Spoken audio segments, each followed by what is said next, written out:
શહેરમાં ધોધમાર વરસાદ બાદ અનેક નીચાણવાળા વિસ્તારમાં પાણી ભરાઈ ગયા છે। ઉધના નવસારી રોડ પર વરસાદી પાણી ભરાતા ટ્રાફિક જામની સ્થિતિ સર્જાઈ હતી।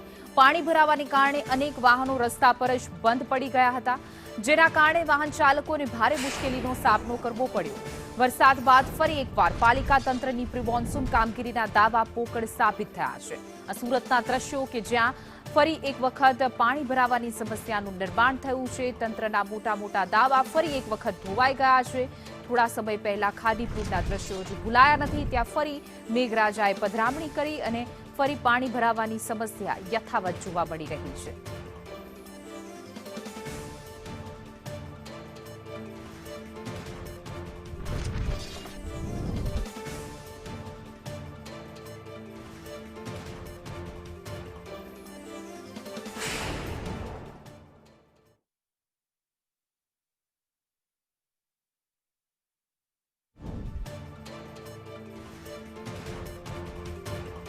શહેરમાં વરસાદ વરસ્યો અને આ વરસાદ છે તે આફતનો વરસાદ સાબિત થઈ રહ્યો છે લોકો માટે।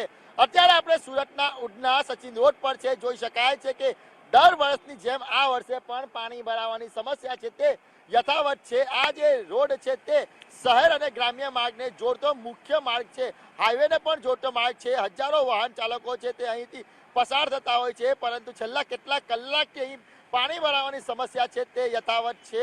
વાહન ચાલકોને ભારે હાલાકી વેઠવાનો વારો આવી રહ્યો છે। જોઈ શકાય છે કે વાહન ચાલકો છે તે બચીને અને મહા મુસીબતે આ પ્રમાણે પાણીમાંથી વાહનો કાઢવા પર મજબૂર બન્યા છે।